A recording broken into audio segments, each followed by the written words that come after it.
Absolutely. Very cool. Okay, so let's jump to the second one. Perfect. So then the second question really starting to get sense. Okay, struggling with your token economics. Um, what's really going on with your economy? What kind of economy are you trying to build? And the person says, oh, economy, I just want to raise money. Right. Isn't a token economics a way to raise money? No.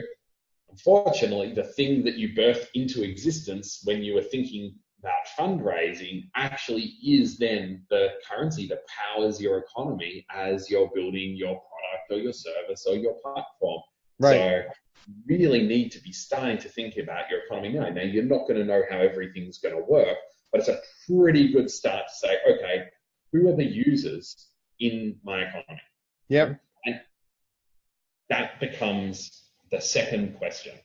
So what I really get people starting to think about here is who is doing what and who is using what and who is using money in your economy. Who's buying, who's holding, why are they buying, why are they holding becomes very, very, very important. So when you get to who uses your community, have you asked for money fundraising through your ICO, IEO, STO from people who will be using your product or your service, or have you asked from the investment community? Yeah. If you've asked from the investment community, you would have built a security token or you're building a coin. Yeah.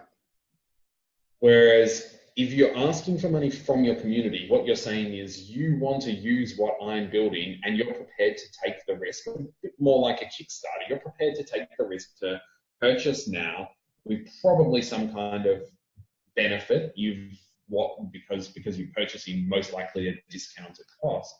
You're purchasing early because you have the thing that you want doesn't exist yet and you want that to exist. And that's a Sure. perfect application for blockchain businesses because blockchain should be enabling new businesses and new business models. Things that couldn't be done before can now exist as we get this interconnected world. And so there will be community opportunities where you will bring into existence these businesses by pre-purchasing, Yeah.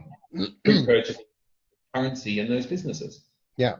Yeah. I mean, so one thing that strikes me is when you talk about the different types of users, I mean, certainly when you're talking about a coin, unlike a business, I mean, with a business, you just sell equity and everyone else is participating in the business without anything at all. But in the Yeah, context of the coin, you've got investors who buy the coin, you've got users who use the coin, or consumers, you've got advertising that can be run on the platform that can be paid for in coins. yep, You've got partners who could be upstream and downstream partners that are paying you or being paid in the coin. And it's a totally different way of thinking that disrupts the whole mindset around whether or not we're setting up the tokenomic model properly. yep, And a lot of people, as you say, they may get some of it right and they may miss a lot of it because they've only been thinking about the fundraising, not the running of the business. But then again, there are exactly. some projects out there that I've seen that are, I mean, they're brilliant. Some of these token models are insanely cool because they have thought about all of that and they're actually focusing on run the business. But Yes. there's more that haven't thought about that and they just thought about raise money and then, and it's just used in a very simple way. But I think there's so many use cases that every business runs that, you need to think about all those different use cases as they are, but not anything to do with anything other than how does the actual infrastructure work. That's nothing to do with fundraising. It's just how does the actual whole infrastructure work as a process? And a lot of people just don't think that way. Exactly. And I mean, we know blockchain businesses as we're conceiving of them, and especially like what came from Bitcoin and what come from Ethereum. Yeah, There's a wave of distributed, community controlled, community owned, decentralized decision making. This theme is coming through, and ideally, we will have scale community businesses. I mean, that's the vision for the next Facebook and the next LinkedIn. Will be that they will be community owned. Maybe it's 5 years away, maybe it's 10 years away. Technology, social factors, but it's coming. of some way. So there's these wave of businesses, and they have a particular design.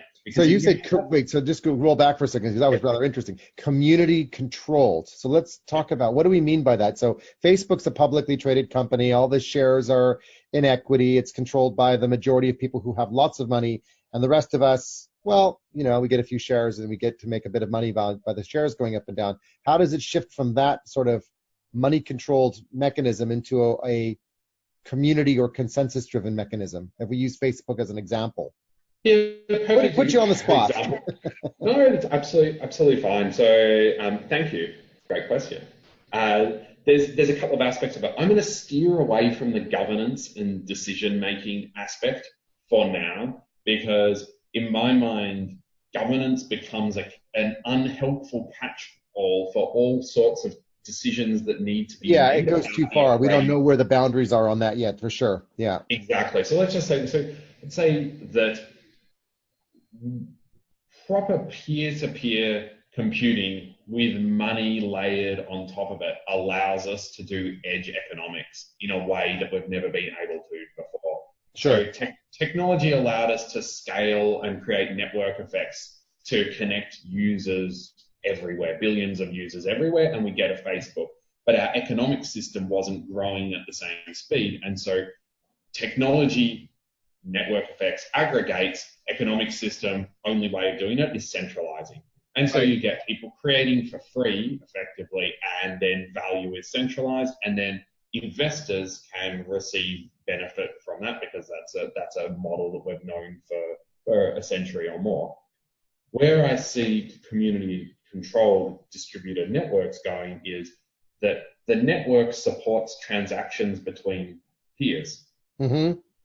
So the Facebook model will be that content is commercialized at the edge where it's created between the creator and the ecosystem around the creator. But there's no need for the value to be centralized and sold because the creator can build. Really, there are small micro economies networked globally around them. So there's one interesting twist with that for me, which is that if I'm an advertiser, let's say I'm a company and I want to advertise a product, my core strength is the product. My core strength is not to figure out all the different groups where I need to run my advertising or to figure out how to get it out there into the right communities at the right time and right place, which is where a lot of these broker-related advertising services have spawned, is by me outsourcing the stuff that I'm not awesome at, and I just spend my time and effort doing what I'm awesome at, which is I'm building Nike shoes. I mean, Nike, okay, they're probably a bad example because they've built an incredible marketing engine, but a lot of smaller or mid-sized companies, they won't have that kind of engine to target in such a way. So what you're describing in part is getting rid of middlemen and brokers, which makes sense. But I can also see a downside in that, which is, hey, I'm a small mid-sized company. I don't know anything about how to target this advertising, get it to the right communities. How do I find all those groups? And now everyone's hunting for the same stuff that a natural broker or middleman knows because that's their job. So interesting. That's so. In this and level, I'm killing my own argument because I'm always arguing against the brokers and the middleman. I just found a reason why it actually makes sense, but it's just so annoying. No, I don't see. I don't agree. It's really interesting. I don't see blockchain as removing middlemen in the way we think it will eliminate everybody in between. Because middlemen generally exist as much for technical reasons, for structural reasons, as for social reasons. Sure. And so the world I was describing there is what is very different. Specifically, I was talking about the economic system hadn't caught up with the technical system. So it's very hard to do, for example, like edge payment processing, or edge analytics that aggregates all these local communities and provides a centralized interface for you to be able to purchase your ads from. So it was the centralizing architecture was really existed because you couldn't do these things with local choices. The world I'm imagining when we're thinking about the evolution of like a community-controlled Facebook is there's a layer of technology that allows for all of this activity to happen because the network effect wants to be people need to be communicating in a way that is connected. So you want to be on the same protocol or on the same network. But the economics can vary because we have different blockchain ideas, so many pluggable protocols that we can put in that can communicate with each other. Sure. You can very easily, in a distributed way in 5 years, still have a platform that an advertiser with a product puts into their product that could connect into millions of different marketplaces. Yeah. You don't have to have the centralizing body to connect those that can be distributed, if you know what I mean. So it's the creation happens at one layer, and then the aggregation and analytics can happen in another layer, and both can be distributed and both can be connected. And so you don't need the middle layer. Yeah, I was just throwing out some different ideas or thinking on this just to try to, well, ratify my own thinking and also just to kind of challenge your own. So let's jump. Go ahead. You want to jump to the third one? It was a third one now we're on, right? Yeah, we're about to. Yeah, exactly. So we're the second one we just to remind people is, are your users your community? Right. This is such an important point to really, because if you're not building a community-driven business, that's okay. You've got customers maybe, but no community, then it's a different currency design because you're expecting to have different actors in your ecosystem. So it's really important to tease. Yeah, in fact, I'll put a link up above on this episode about community stuff, because we have talked extensively about how to build communities and the challenges of it and why we should do it. And so many people today even still don't understand that. They just say, I am running my project and that's it. And you say, yeah, but if you compare projects like Holochain or Komodo or Neo that really have, and I mean, you know, I use Holochain as an example because you're here, but it's true. You guys have communities, you have engagement, you have users that are involved. Sometimes they want to help out with development. Sometimes they're just commenting and things socially, but they're involved and they're active and they're becoming loyal to the brand. But many other projects just build the thing and everyone says, when's the MVP coming out? When's the product coming out? And that's not community. That's just, you know, that's just short-term thinking on the behalf of the company. That's not building in that community with the users. So totally agree with you. Community building is completely transforming the way businesses operate and work, because, you know, the big companies that have big marketing engines like the Apples or the Nikes or the Facebooks, they didn't need to build communities that rallied around their brand.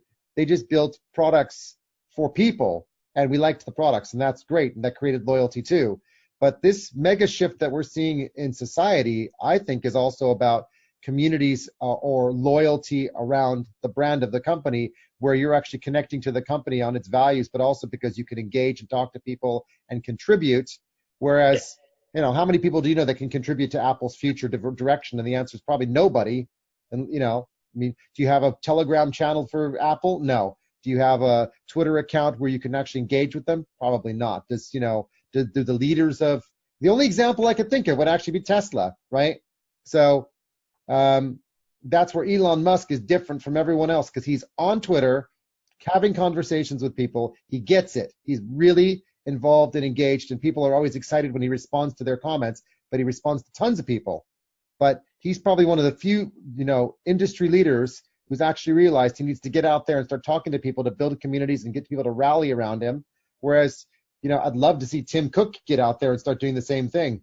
I would love that. I completely agree. And I think like the final distinction in this one that hopefully will help the audience is there are really blockchain enables a couple of new types of community. So for example, with Holochain, the way we see community is we want everybody who's part of Holochain to host distributed applications.